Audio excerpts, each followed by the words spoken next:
Well, I can't believe it's here. The final flashback Monday. I'm sad. I'm having a heart attack. I'm wrenched. I'm heart wrenched. I'm heartbroken. We are going to go backwards after this for 4 weeks, 4 or 5 weeks. We're going to go backwards and then we're going to go forwards after that. And then when I finish, I have no idea what I'm going to do when I catch up to present day. But I've got some time. So that's the initial decision right now. I could change my mind tomorrow. But we're going to go back in time for a few episodes, 4 or 5. And then we're going to move forward after that in the new year. I love this magazine. I wish it had continued. I was very sorry to see it go. In July 2016 was the last physical issue. There were 2, I believe, electronic issues after that, but I have been unable to locate them. I'm still hunting for them. The online website hasn't been touched according to the I could be wrong, but the copyright on the bottom of the screen says last touched 2023. So I have no idea. That's just my little opinion. I could be wrong. But and the stuff on there is kind of old. So, but the actual magazine, the actual is not there anymore. I know I got it for a couple of subscriptions after it ended, but I guess I didn't save them or didn't maybe it wasn't possible to download them. I don't remember. But it was like the High Zine way. If you ever seen the High Zine magazines that organizations can use, it flipped pages. It was cool. So it's like I guess a Kindle situation, but this was on your computer and you could just flip pages. So here we are, July 2016, and there were several books that didn't show up, so I think I'm going to put pictures for them. We always start with Regency. If you haven't seen my previous ones, please go back and check out all the previous episodes of this. Those books are still valid today. They're still on the shelves. They're still available on Amazon. Those, especially with the people with the series, it'd be nice to find out what they thought of the initial first 2 or 3 books of your author series out there.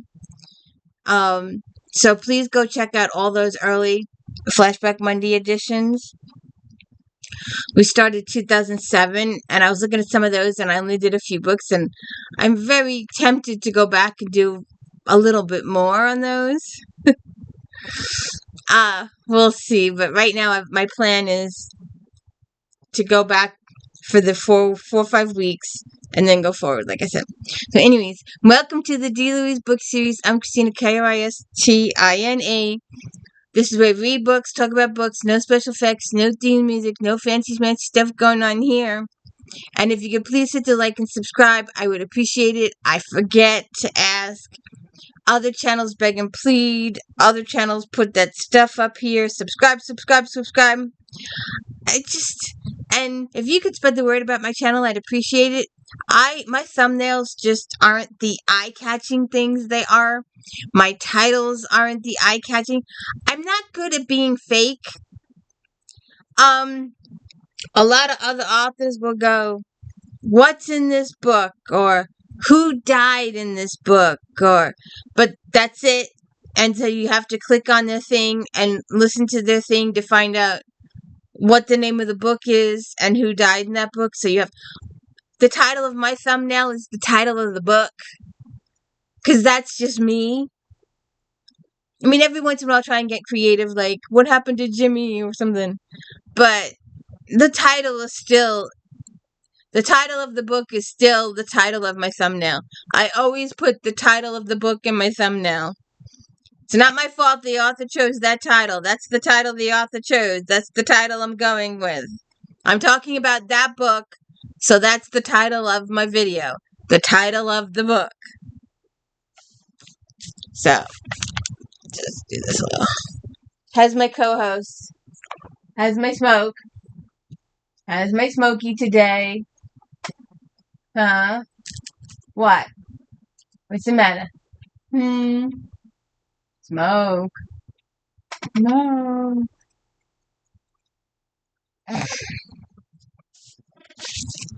Anyways.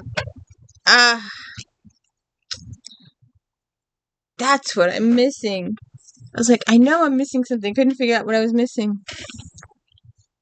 I am missing my glasses. Yep. No glasses here. No special editing here.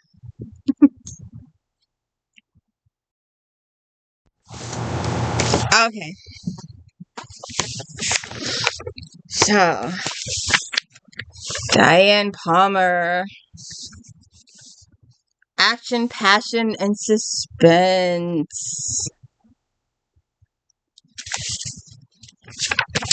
Yeah.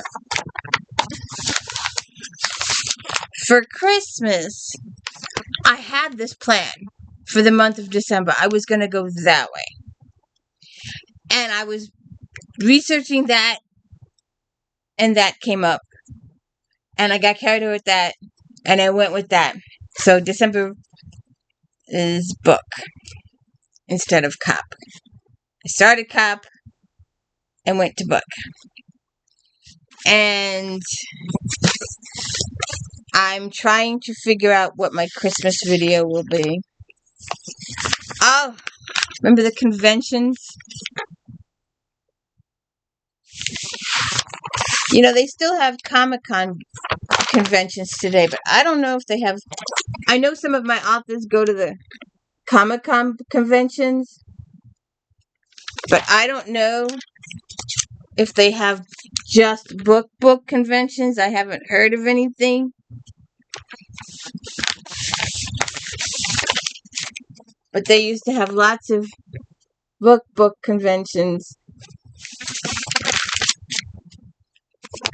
And we're going to do some of this stuff in our flashback back.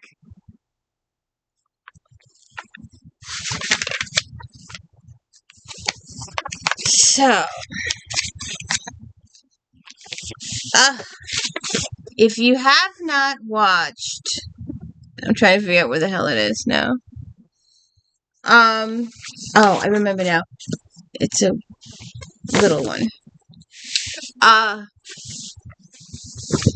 If you have not watched one of my earliest if-thens, I've done probably close to 100 if-thens now. The numbering is off, so I think I'm in the 90s right now. But there's like 10 or so that were done. And I realized I screwed up in the number system and said screw it and just went forward with whatever number was the current number. But some of my earlier if-thens, I think I'm on the floor. The Bridgertons versus the Mallorys. Now, and we've also, you know my opinion on the Sinsters, how they should have a Netflix series, because the Sinsters, the Bridgertons are like 10 books, right? But with the Sinsters, there's like 40 books, and you could take that series for years. You could do that series for years. Because Devil and his crew, the first 9 books is the intimate family.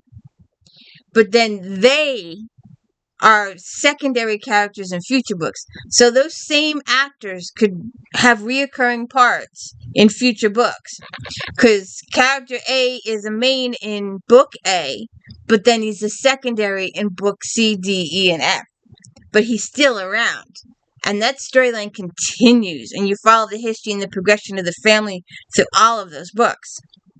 The Mallorys was short-lived. Joanna didn't go in the directions that I wanted her to go in, and it took her a really, really, really, really long time to even take the extra 2 steps she did. And she took those extra 2 steps, and they weren't the quality that the first ones were. And then she died. But the first few Mallorys, I've talked about them on my channel. And if you haven't watched it, go watch Joanna Lindsay's The Present. I did that last year for Christmas. But anyway, this is a non-Mallory book. Make Me Love You got 4.5 stars. It's the top pick. Lindsay has been crafting unforgettable romances for decades, earning her a place among the pioneers of the genre. She never disappoints, writing love stories that get to the heart of what love can and should be. She compels us to remember what it's like to fall in love. But her latest is a Beauty and the Beast story that is emotional, heartwarming, and highly romantic.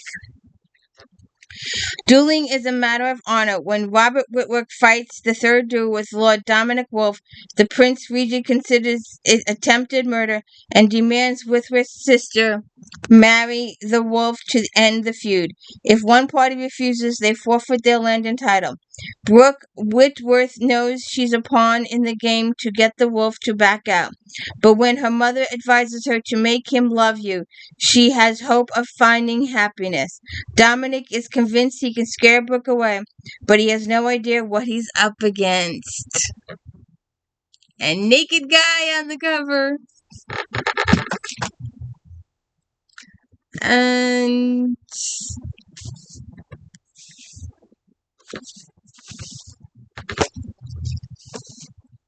Once a Soldier. Mary Putney, 4.5 stars. Hot. Top pick. Putney, with her astute knowledge of the Regency era and the Napoleonic Wars, entices the readers with the first of her Rogue Redeemed series.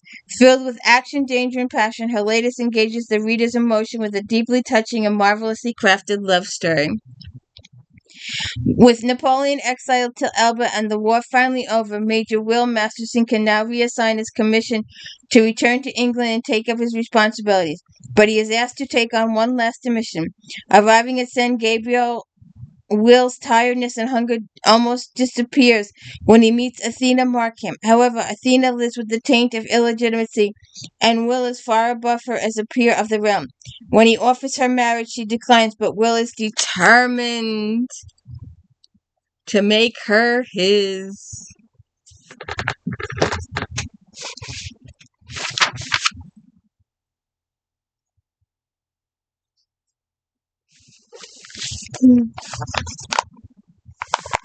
Here we go. Forevermore. Naked guy on the cover. And I used to write in these, and I'm always pissed off at myself for writing on these. Forevermore. Kristen Callahan. 4.5 stars. Callahan once again ensnares readers in a dark tangle of darkest London. In the 7th series entry, emotionally power emanates from every twisted page as readers navigate the twisted streets and alleys of London. Brilliantly crafted with a myriad of twists and turns and starting revelations readers won't see coming. Layla Starling, renowned singer, has returned to London after touring Europe. Raised from infancy by her guardian Augustus, she has lived a happy life, but things are changing. Now forces beyond Augustus' control are set to destroy Layla, and he calls upon St. John Evernight, his judgment angel protege, to protect Layla. They had been childhood companions, but many secrets in St. John's past have separated them. Now each has come into their powers, though Layla has no idea she is a supernatural being? Huh? It will be up to St. John to ease her into understanding her powers while trying to keep her safe. I forgot a book. Okay, so then we have these three. Amanda Forrester and Anne Gracie and Alyssa Johnson.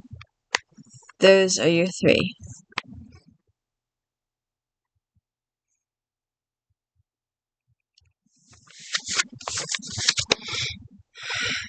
Amanda Forrester. If the Earl only knew, 4 stars. Once again, Forrester earns top marks for her spunky heroines and their men who need to be taught a thing or two, usually at the expense of their pride and by said spunky heroine. Foster's gift for humor and creating memorable characters who have survived wrenching tragedy sparkle like gems in this newest romp through the Tons drawing rooms. Though no fault of her own, Lady Catherine Ashton has quite the past, all of which she will take to her grave unless, of course, life conspires against her and throws her into the arms and family of the Earl of Winbrook. Years before, a shared tragedy bound their families together, and now, just when she's freed herself and her twin from the heartbreaking history, a new threat appears. The Earl has never had such a grand adventure since Lady Kate's return, and she certainly unceremoniously ruined him for many other women. Now all he has to do is convince her that they should wed. First, though, there is his sister's wedding, the small matter of ruffians who keep abducting Kate and her twin, and discovering where his always mysterious solicitor has gone. Annie Grace, the Summer Bride. Grace's chance sisters have captivated readers and stolen their hearts, perhaps none more than Daisy, whose fast-paced story will delight fans. All the characters readers adore are part of the tale, and while the charming plot enchants, it's the sweet characters who take center stage. When Daisy helped 3 young women escape from a brothel, she had no idea they included her in their new life as chance sisters. Unlike the others, Daisy has no wish to marry. Her crippled leg put an end to those dreams long ago. Their benefactress, Lady B, would love to find husbands for her wards, but Daisy is determined to become a renowned London motiste.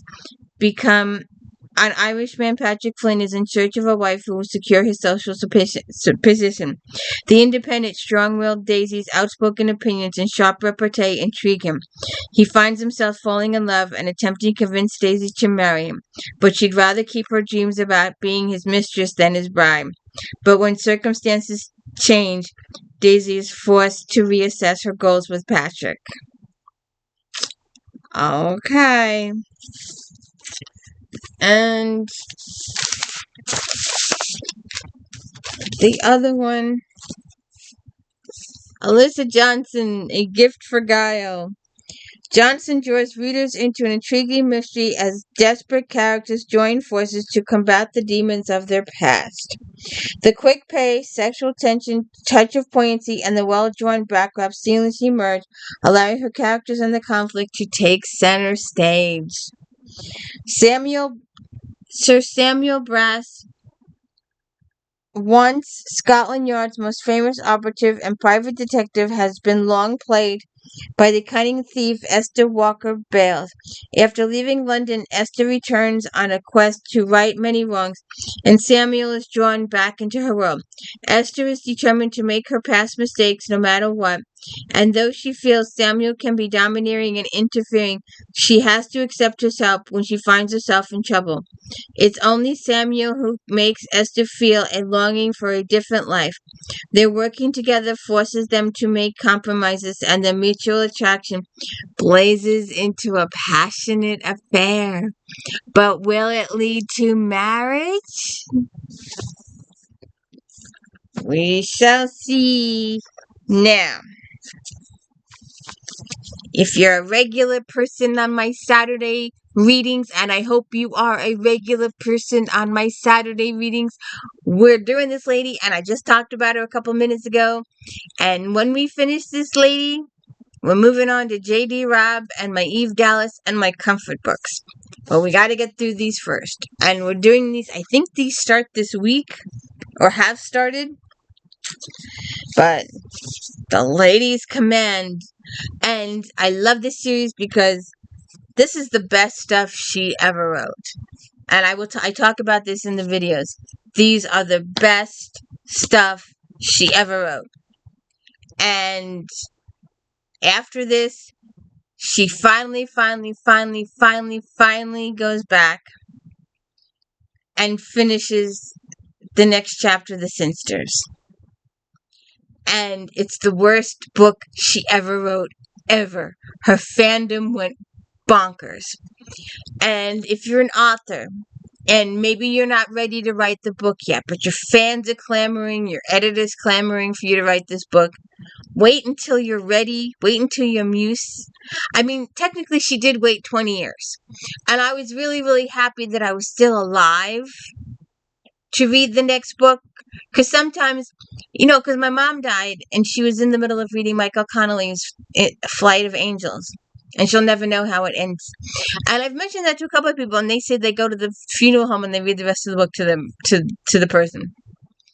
But so I'm a sit down and read the book, especially if it's one of my authors. If I'm going out the next day, I'll wait till I get home the next day. I won't start it if I'm going out the next day. But if I've got a couple days in a row that I'm going to binge this book and read it and enjoy it and savor it as much as I can before I have to go out again. Because I'm always afraid, because you never know what happens when you leave the house. So I was really, really happy that I was still alive to get this book. It was one of the smallest books she's ever written. And it was the worst book she's ever written. And her fans went bonkers. I had nightmares for weeks because the books meant so much to me. I was so indulged in the series, and it just broke my heart in a million pieces. I literally had nightmares about this book for a very, very long time. But these are the best ones she's ever written, and these are worth reading. So join with me on Saturdays. I think I've started this one this week, and we finish the series before Christmas, and then we start with J.D. Robb. So we have The Lady's Command, the first in the Forbishers. Declan Frobisher chose Lady Edwin Delbreth as his wife, scion of a bold seafaring dynasty. He's accustomed to getting his way. Edwina would be the woman who graced his arm, warmed his bed, and remained safely at home when he returned to sea. But once the knot tied, Declan discovers Edwina is unconventional and strong-willed, and his marriage promises to be as tempestuous as the high seas. And he learns he got this mission, and she's determined to go with him, and she goes with him. And the adventure starts here. They establish some of the early stuff people have been taking, blah, blah, blah. Then we move on. We've done all these in Flashback Monday, by the way, so go check out the Flashback Monday ones. After a decade of diplomatic voyages and covert missions for the Crown, Captain Robert Frobisher decides that establishing a home with her wife should be the next challenge. But when an urgent summons arrives, Robert puts his wishes aside and agrees to set sail immediately. His goal is clear: get to Freetown, determine the location of the slavers' camp, and return to London with the information. And then he meets up with Eileen Hopkins, who has a brother that's gone missing, and she's gone to Freetown, and no one will talk to her. Then we have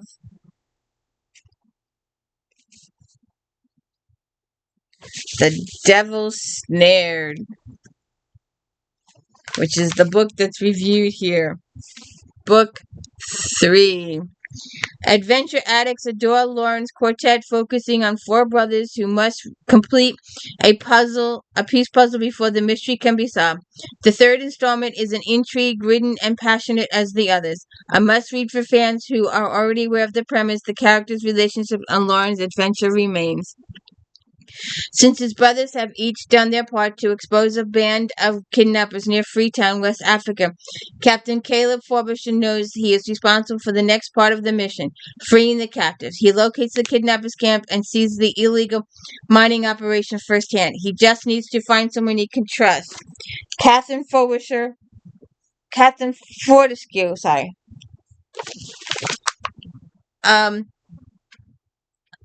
came to Freetown as a governess, leaving poverty and uncertain future behind. But when she's kidnapped and propelled by threats and cruelty to care for the children forced to work in the mining camp, she almost loses hope. Guarded by ruthless mercenaries, there is no escape for Captain until one of her charges meets and begins carrying messages from Caleb. And since uh and since this is the last uh one we'll be doing like this, we'll come with this book again later in the future ones when we get there. But we'll just complete the and we're reading these, so please join me on Saturdays for the reading of these. Widely known as the Lord of the Privateers, Royd Frobisher expects to execute the final stage of the mission his brothers have begun, but what he does not expect is to be pressured into taking Isabel Carmichael, his childhood sweetheart, former handfast bride, and current business partner with him. As a force of nature, Isabel has a mission of her own, to find and bring a young cousin home safely. Along the way, she hopes to rid herself of the dreams of a life with Royd that still haunt her. And she has a big secret, too. A big, big secret. I don't know, about 8 or 9-year-old secret. And it all wraps up. This is huge. All the story completely wraps up in this book. All right.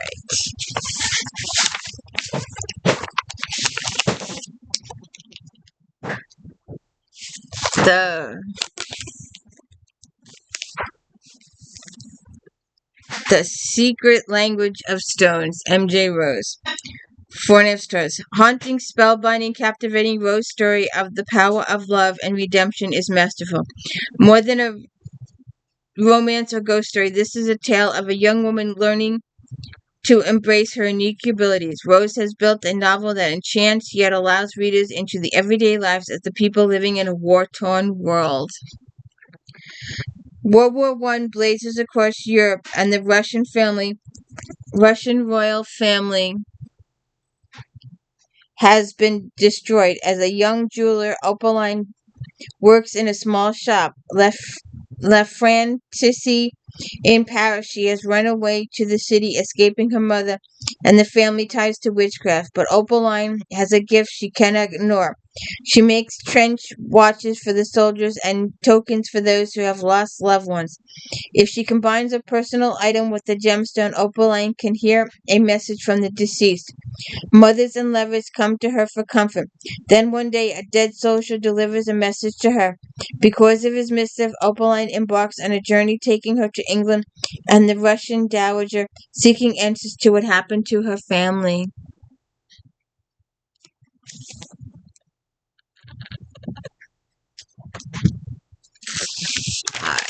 Now, on to mainstream fiction. Let's see here. Stepping to a new day. As the 4 stars. As the town of Henry Adams continues to evolve, the younger residents are growing up too fast, but the seniors are also embracing change. Rediscovering oneself can be difficult at any age, but it can also be the most rewarding experience. There are a couple of hiccups as Riley slithers back to town, but readers will be surprised by his return. The former First Lady of Henry Adams, Genevieve Gibbs, is free of husband Riley and is going to experience the things she gave up. She's returning from a trip to the nation's capital where she meets newcomer T.C. Barber. T.C. has arrived to support his newly divorced nephew, Gary, and his daughters as they continue to settle into their new life. While he's there, he takes the job as Bernadine's driver and picks up Jen upon her return from D.C. Their attraction is immediate.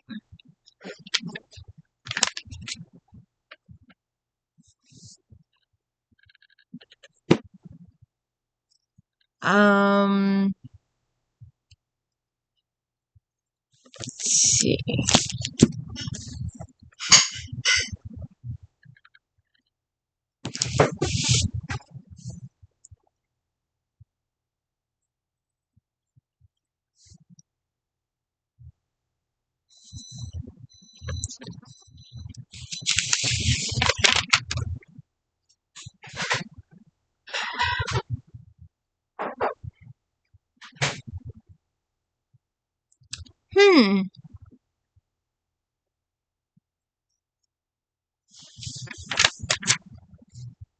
Love, Luck, and Lemon Pie.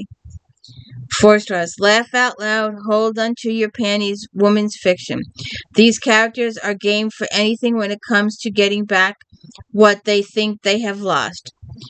MJ is frustrated with her husband Chris because he is spending more time at the poker table than with her and the kids. She needs to get that spark back into her marriage.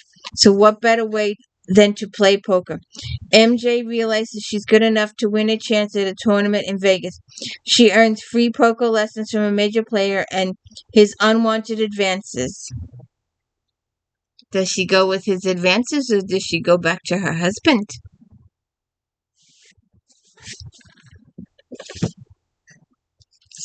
Um,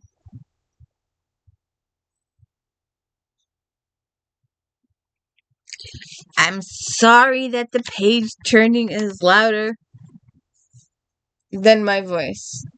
Is that something terrible or what? Emily Griffiths first comes love. First starts with her tale, love, loss, and self-exploration. Griffin adds what will surely be another fan favorite to her repertoire. With each release, the author proves to be one of the leading ladies of the chick lit genre. Josie wants the total package, a husband and a baby. Her sister Meredith has the total package, but isn't so sure she wants it. As the two deal with the loss of their late father and navigate their own issues, they find a way back to each other.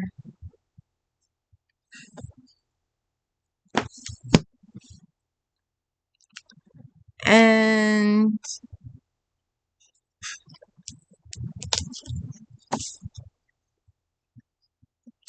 Jane Green, Falling. 4 stars. Ever the artist with words, Green has written a work that allows readers to experience the rush of falling in love and the bitter pain of heartbreak all at once.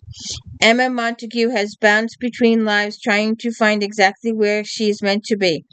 Bred in an upper-class British world and escaping a suffocating banking career in New York, Emma finally settles in a quiet cottage on the beach in Westport, Connecticut.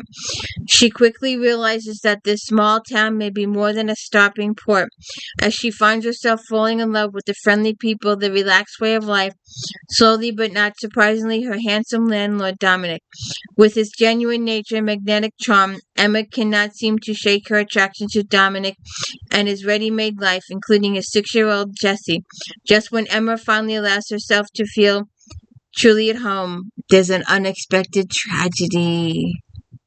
I don't like those twists. I don't like those twists at the end. I don't like it. Teens.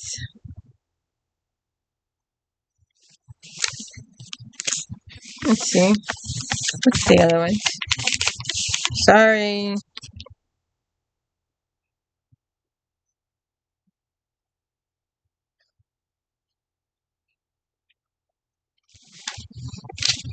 Alright.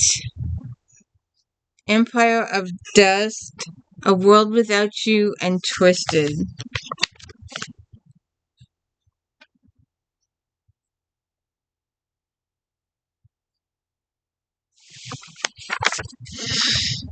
Let's see. The Empire of Dust, Eleanor Herman, 4.5 stars. Adult and teen Game of Thrones fans will appreciate the complexity of relationships and the detailed magic that define this finely crafted fantasy world with historical figures who jump from the pages. They face the temptations of power, boundaries of royalty, and the challenges of love. Hef is struggling with the strain on his relationship with Alex while dealing with his feelings for Kat, along with the solitary knowledge of a prophecy that could harm them all. As Hef and Kat travel to Egypt on a mission to make a military alliance for Alex, Alex must lead Macedon into a battle with the Assyrians without his best friend at his side. While guarding an imprisoned Sin, Jacob discovers a truth about himself that works against all he is fighting for. And Twisted, 4 stars. Jane's chilling suspense novel will keep readers up all night as they try to decipher what information and characters they can trust. Snippets from the past appear throughout the narrative, giving readers glimpses of Beck's childhood without detracting from present-day events. Beth Ann is starting over. She has a new identity, Bex Andrews, her new foster parents, and a new hometown in Kill Devil Hills, where no one will know her as the serial killer's daughter. Beck's real father was accused of being the wife collector, a murderer who preyed on beautiful young women but disappeared before he could be tried. But just when Bex thinks she's finally free from living under the shadow of her father's crimes, a young girl is murdered in Kill Devil Hills. Has Beck's father returned? Are the police looking at her? And those are your three.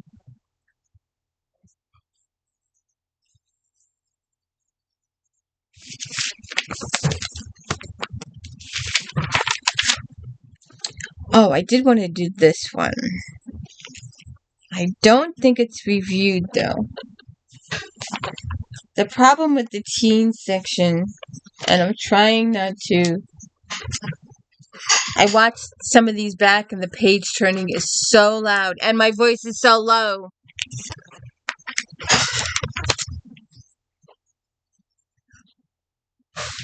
Okay. It only got 3 stars. Here we go. White out. Kirsten. There you go. Now you can see it. Kristen White. If you want to clip this and read it. But the book itself, the review, 3 stars. This series starter is slow to get going, and readers may find themselves struggling to continue as the story and relationships develop. As the unwanted daughter of Val Dracula in 16th century Transylvania, Ladia has grown into an adolescent determined to be fiercer than any boy, protecting as well as tormenting her weaker brother Radu. When the two are sent to Ottoman Empire in a political trade, they develop a friendship with the Sultan's son, Mehmed, eventually complicating their own relationship and leading to impossible decisions when jealousy and treachery threaten the empire. So, there you go. There's teen. Alright, inspirational.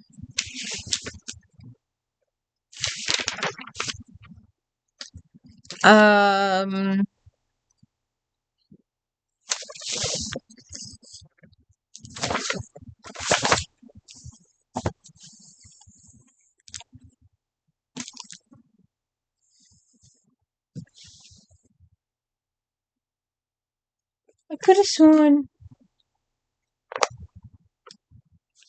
Yeah, so...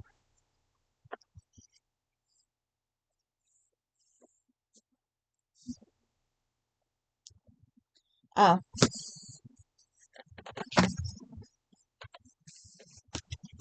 Here we go. William Sears. 4.5 stars. Top pick. Sears pens a uniquely touching novel filled with memorable characters. Although the book is sometimes sad, the ultimate story is about believing in God even when things don't make sense. Shines through every page. Hope renaissance through every page. Hope renaissance throughout the tale. And the realistic characters and situations can't help but draw the reader closer to the Lord. When Alex is diagnosed with leukemia, the doctors and nurses at the hospital take a special interest in him and the church. Miraculous things begin to happen, many in the presence of strangely appealing man Kenneth, who asks them to only believe. I could use some of that. I think we all could use some of that during these times.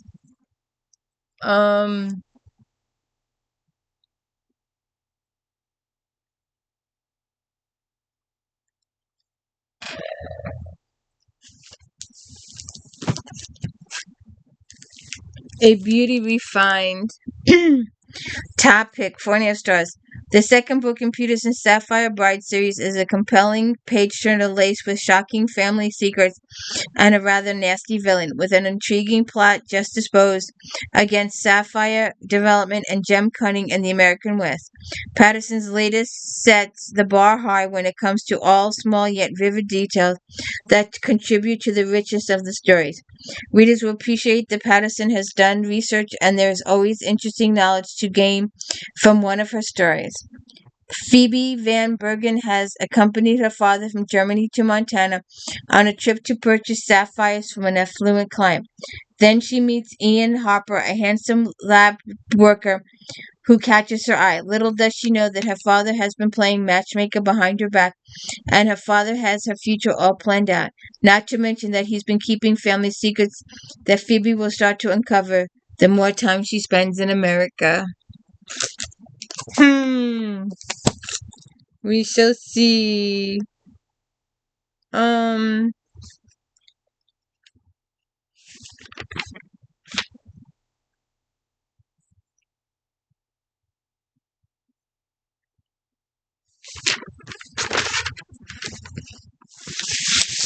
Alright. What matters most? Kelly Coates Gilbert, 4 stars. The fourth book in the Texas Gold series features a charming romance between a likable down-on-her-luck heroine and an up-and-coming state senator. While there are parts of the story that could have been taken from the headlines, the majority feels original and offers interesting insights into politics within the framework of public relations. Due to her mother's declining health, later Breckenridge has been forced to drop out of college and work several jobs. While working as an assistant florist, she meets state senator and rising political star Nathan Emerson. They strike up a casual friendship, although with the time Nathan's thoughts turn more and more to Lita. When Lita gets offered a PR job, she's pleased until she realizes that the PR firm has been hired to uncover negative information on Nathan. Will she do it? Uh,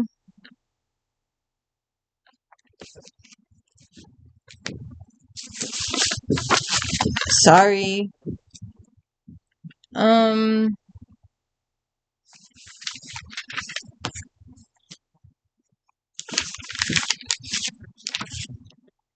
here it is.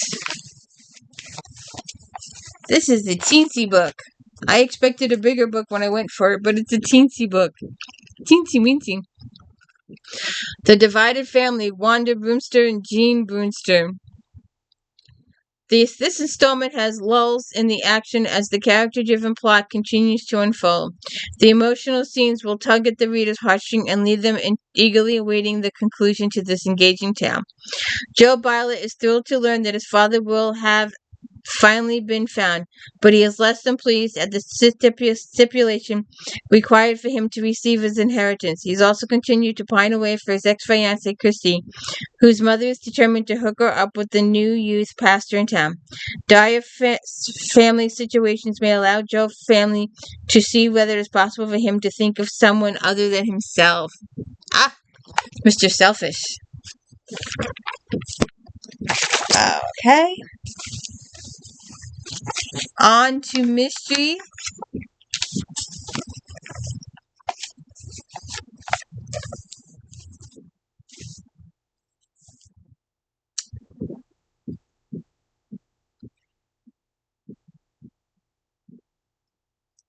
Hmm.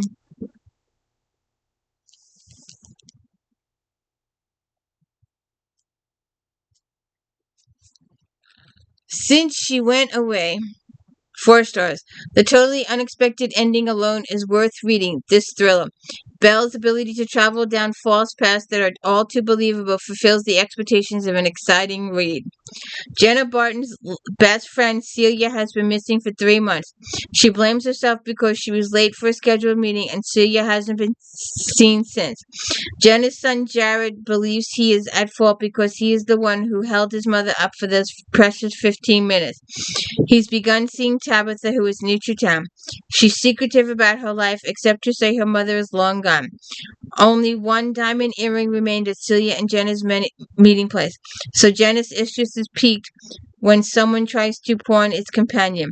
She and Detective Poole also harbor slight suspicions that Celia's husband might be involved, although he denies it. With another woman goes missing and is found dead, then Tabitha disappears. Everyone thinks it's a serial killer. See what happens there. And I'm gathering these books to do for videos to read, so we will get to it. Night and Day, Iris Johansson, Foreigner Stars. In the pulse-pounding conclusion of her newest trilogy, Johansson explores the extreme range that can exist when it comes to a mother's love or lack thereof. Eve Duncan's emotions are running high not only because she fears for young Cara, but also because of her own unexpected pregnancy. From the Scottish Highlands to Moscow, this tale is non-stop action and danger from the beginning. During the conclusion of the previous book, Hideaway, a deadly attack on Macduff's Run at Galter, Scotland, led to Cara being forcibly abducted by her estranged mother, Natalie Cassino. Knowing Eve, Joe, and their friends will follow to rescue Cara, Natalie flees to Russia to take refuge with her powerful father. Natalie wants the treasure that Jay McGuire has been hunting for on Macduff's land, and she will use her daughter's life as a bargaining chip. Luckily, Cara is a smart and savvy girl, so she plays along with her mother's demands. However, Cara knows her friends will attempt to rescue her, which will place them all in serious jeopardy.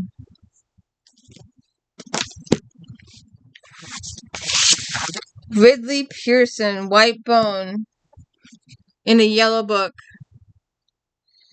Foreigner Stars. Readers can always count on Pearson to deliver complex and exciting stories, but in this new and risk agent novel, he outdoes himself. Timely themes of elephant ivy poaching. I hate that. I absolutely hate that. I don't want to kill any animals. No kill. No kill. No kill anybody. A cryptic text from sometimes partner forensic accountant Grace Chu has ex-military contractor John Knox extremely worried. Grace was on a solo mission tracking missing money and vaccines in Kenya, but now she has disappeared. Refusing to give up, John heads to Kenya to find Grace. As John tries retracing Grace's movements, he finds a host of individuals and groups determined to stop him. So what happens there?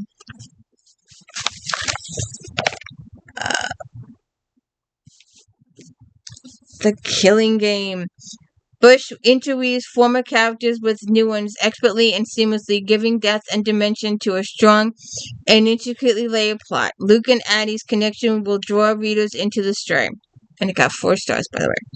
A note left on her bed, a personal threat to Addie going to see private investigator Luke Denton for help in taking down the Cara brothers, ruthless business rivals who she believes are responsible. Luke has a personal stake in Addie's request, which involved his ex-partner from the Portland Police Department and the Cara brothers, so he takes her case. Soon, the Laurelton PD is involved along with them. Luke and Addie get closer to discovering a dark and dangerous truth. Let's see what happens there.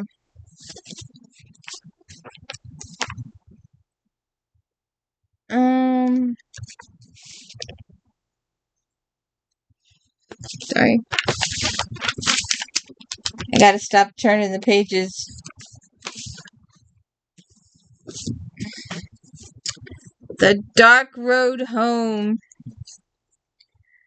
Anna Carlisle, 4 stars. The beginning of a new series featuring a medical examiner from Chicago has a promising beginning when Jen Sullivan is forced to face her past. The story of the character going back home and being forced to confront demons and an old love has been done to death, but Carlisle brings enough originality and spin to the proceedings that it's not stale. Medical examiner Jen Sullivan enjoys her job and has always wondered what happened to her sister years earlier. It's destroyed her family and a relationship with Drake, her boyfriend, who was also the prime suspect in her sister's disappearance. When her sister's body is found, Jen goes back home to hope to find answers. And it might mean more than she's ready to deal with. See what happens there. Alright,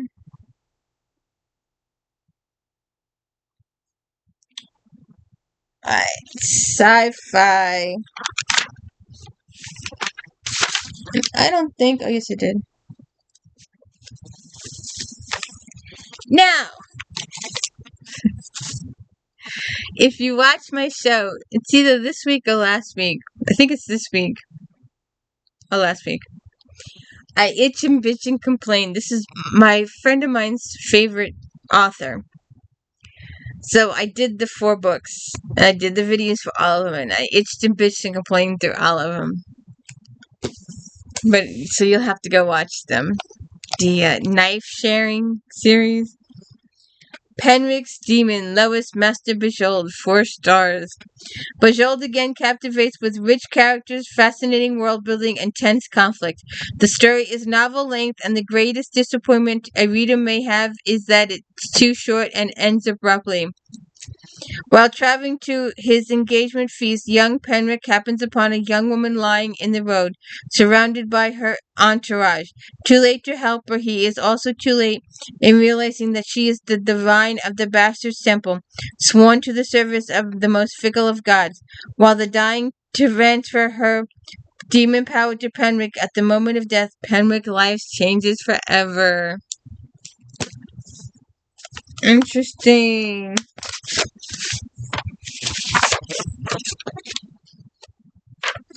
Yeah, the other one didn't show up, so sorry about the noise. Did you ever realize that turning paper could be so loud? Well, I guess you do because you listen to these videos. Oh, I've got to. Alright, I'm gonna do this first one. And if I remember, I'm gonna do pictures for the next few. Because this is the last one. Well, the next one's gonna have a pound of pictures in it. But anyway. Julie Ann Walker, Devil and the Deep. Julianne Walker, 4 stars.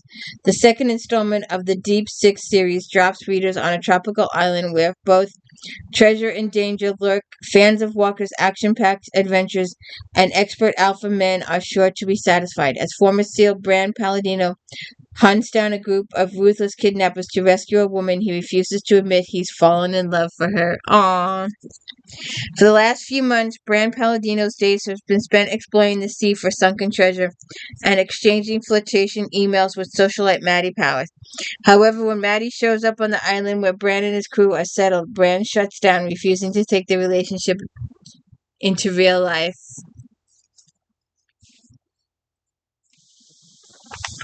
Alright, now, write this down here. Let's see, 50.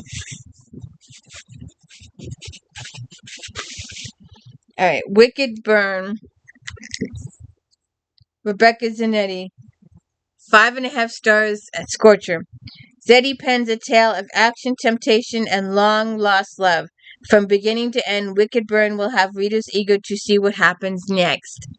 Simone Brighton Stun is about to be tried by the Witch Council for crimes she did not commit. Her only option is to run. Demon is more than willing to help Simone as he tries everything in his power to earn her forgiveness for breaking her heart many years ago. Never one to make things easy, Simone puts up a fight at accepting Nick's help.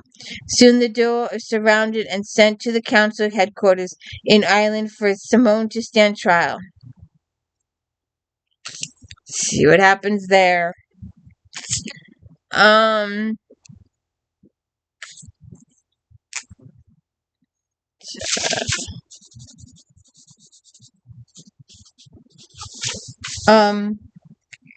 Under the Wire, Helen K. Demon. Demon is a master of romantic suspense. While the action is intense, her story also provides characters with deep, meaningful relationships and enough snarky humor to keep everything moving at a quick clip.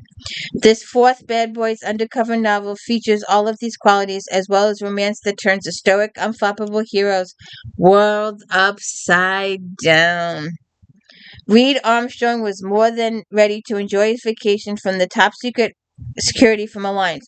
But when he hears that his former fiancée is missing in the middle of a Russian steppe, he breaks every rule to help her, whether she wants him or not.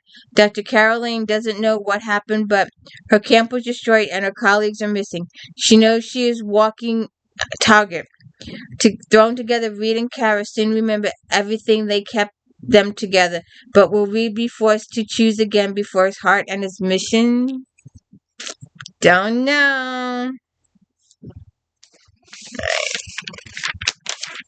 Alright. Contemporary romance.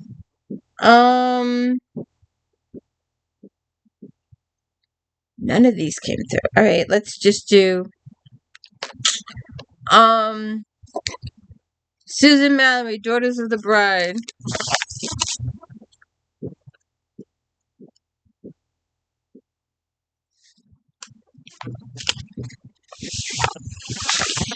Top pick. Mallory takes a break from her various series to deliver a standalone book that jumps headfirst into wedding stress. 4.5 stars. After decades of being a widow, Courtney, Sienna, and Rachel's mother Maggie is getting married again. The sisters are delighted that their mother are happy. They only wish their lives were in better shape. Courtney has been labeled an underachiever all her life, so she's keeping big secrets. As she plans her mother's wedding, Courtney suddenly finds herself in an unexpected love affair with a sexy music producer. Divorced Rachel isn't still not over her ex when circumstances force Rachel to look at why the marriage failed. She is given the opportunity to maybe take another chance. Finally, Sienna's boyfriend maneuvers her into accepting a public marriage proposal after two broken engagements. Is this the one? Are they going to keep it? Excuse me.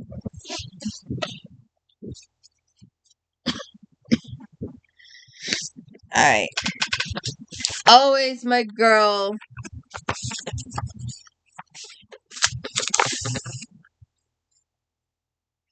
Samantha Chase.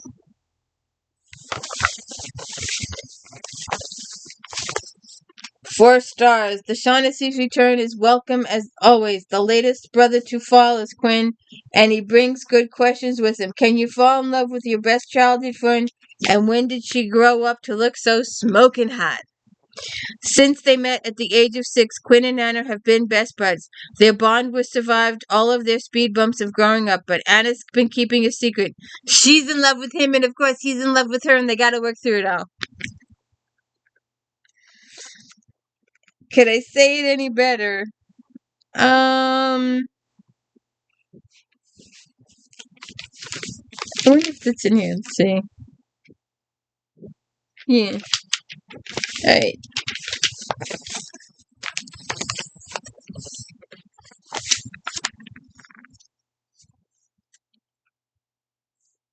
Sweet Little Lies.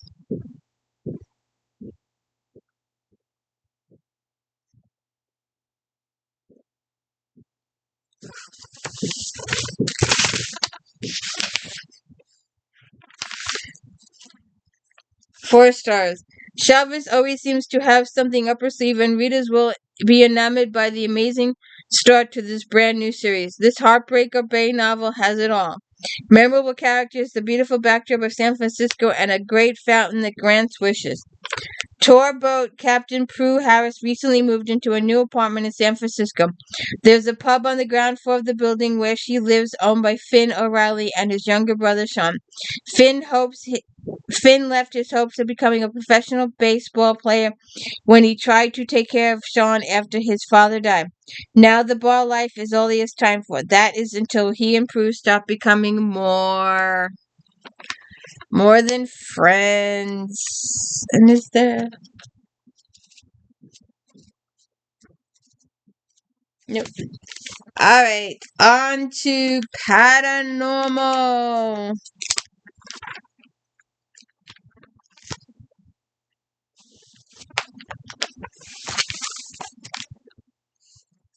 Naked guy on the cover.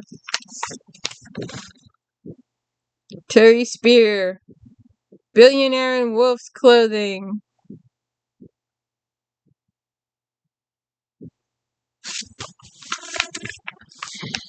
4.5 stars. A billionaire who's bewitched by a she-wolf senses danger ahead, and he's afraid that he's losing more than just his heart. This newest werewolf series is packed with adventure, humor, and passion. Sometimes opposites attract, but other times it brings chaos and deception. Jade Ashton is a strong she-wolf and a loving mother who would do anything to protect her cub. So when she is blackmailed by a ruthless Jade has no choice but to go up against a powerful billionaire, Rafe. As the shifter and a member of the most prominent wolf family, Rafe knows his life is pretty close to perfect. But upon meeting the beautiful and mysterious Jade, he senses there is more to her than meets the eye. Alright. We will be doing this series eventually. And this is the really good paper. You know, a publisher, when they use the really, really good paper and they know the book's going to sell really, really well. And Miss Kenyon here loves to torture her heroes. Loves to torture the F out of them. And one day we will go through the Dark Hunter series, and when we get to Acheron, you can cry your hearts out what they do to him in Acheron. I always tell people, the first time you read Acheron, read the entire book. And then, if you're one of those people, and I know you exist because I've seen you on Facebook, give me the book that'll make me cry and rip my heart out. Well, get Acheron, it'll make you cry and rip your heart out. For the rest of you who are, read it once, and then the second, third, fourth, fifth, and sixth time you read it, start with part 2. Because you know what happened in part 1. Just start with part 2. Better choice. But then she started this new series where she can torture new people. Right? Right, Miss Smokey? How's it going there, Miss Smoke? Born of Legend, 4.5 stars, one of the most amazing tricks powerhouse author Kenyon accomplishes is her various long-running series is to explore the same events from different perspectives. Just when you think you know what happened and why, Kenyon twists that motivation and character dynamics. A prime example is with Dagger, formerly known as hated Prince Julian et on Atoll. Julian is hated. He has a thrill kill order in his head. Utilizing her incredible ability to weave and twist numerous plot threads, Kenyon now reveals the terrible truth about Julian's life and how he was tortured. Near death after being severely wounded, Dagger sees slavers holding a kidnapped young boy. Assuming he is making his last stand, Dagger rescues the boy and then collapses. Yashura is a civilian pirate ready to burn down the planet to rescue her son Veseli. When Veseli begs her to help his rescuer, Yashura complies, not realizing who she is taking into her midst, and they fall in love. Alright, you know who's on that shelf, and that shelf, and this shelf. If you haven't watched my Carpathians reading order series, please go watch it. And I really need to update it. I should really redo it because I've gotten about 30 books since I did that video. So I should really redo it. Maybe that's one of the things I'll do for the new year. Shadow Rider! 4 stars. Seahan fans are in for a treat with this brand new series that explores a magical crime family based in Chicago. The Fiera family has inherited the ability to utilize portals and manipulate shadows, allowing them to run legitimate and illegitimate businesses. Certain areas of Chicago are part of the Fiera family's territory, and everyone, criminals included, knows better than to mess with their holding. Francesca is running from her dangerous past and hoping to stay hidden, what she doesn't expect to come to the attention of Stefano, the head of the infamous family. The minute Stefano sees Francesca, he realizes that she has the shadow gift and therefore could give him his much-needed heirs. Oops. Alright. And I've said this before. We've done these books on Flashback Monday before. She started out the series so good. So good. Like my Casey Daniels. She saw dead people. She was solving murder mysteries by talking to dead people. It was working. It was good. And then she took a twist to it and brought in the devil. And she fell in love with the devil, and she brought in these dogs, and she brought in the sun. Yeah. But anyways, book 10. The Curse of the 10th Grave. Dorinda Jones, 4.5 stars. As this irreverent and offbeat series has progressed, Diabolical Jones has continued to slip in major character and plot reveals that leave her readers grasping or shaking their heads. Continues to be true, as P.I. Grimmy Charlie Davison struggles to process the news of her being a god from another dimension, along with the fact that the gods are hunting her daughter.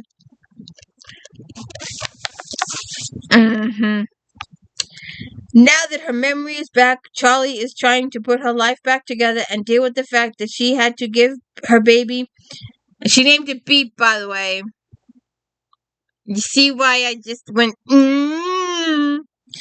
Charlie is also distracted by information that recently learned about her husband Reyes and worried her that he is acting odd. Two PI cases snag Charlie's attention, although she is essentially being blackmailed into taking one. The realization that the other guy is closing in means that Charlie is going to need to brush up on her God Smackdown skills. Yeah. That series just went 6 ways to Sunday. And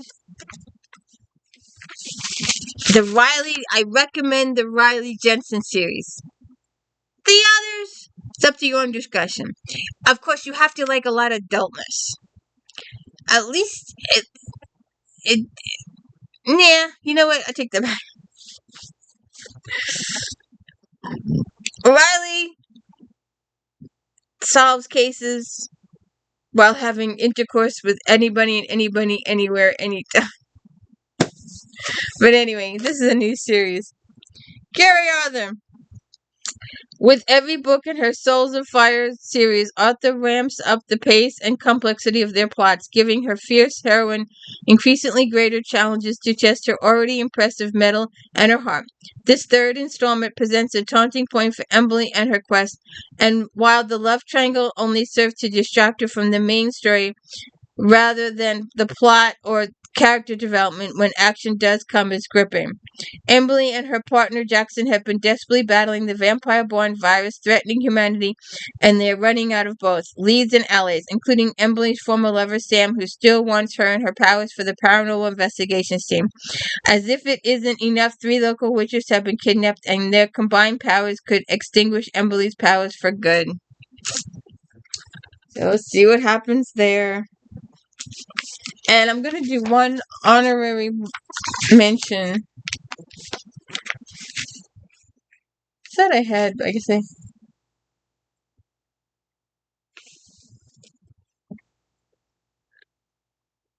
hold on, just let me see.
two honorable mentions. For Love or Money, Tara Taylor Quinn. There's no way that struggling single mom Janie Young is going to lose family secrets.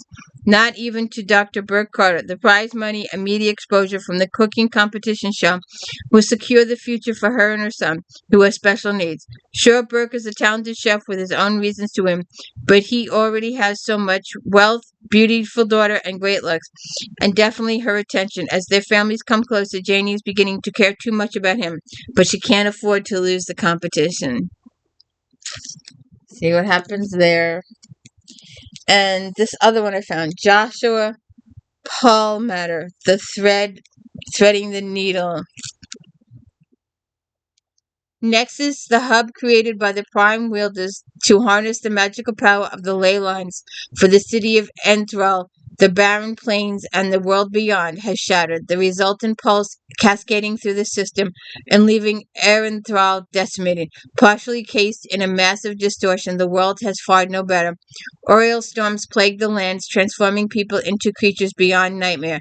Silver white lights hover over all of the major cities, the harbinger of distortions that could quicken at any moment, and quakes brought on by unstoppable ley network to tear the earth apart. The survivors of this apocalypse have been banded together in desperate groups, both in remains of Enthal and small enclaves beyond the city, scourging for food and resources in the ever more dangerous world. So, there we go. That was a July publication.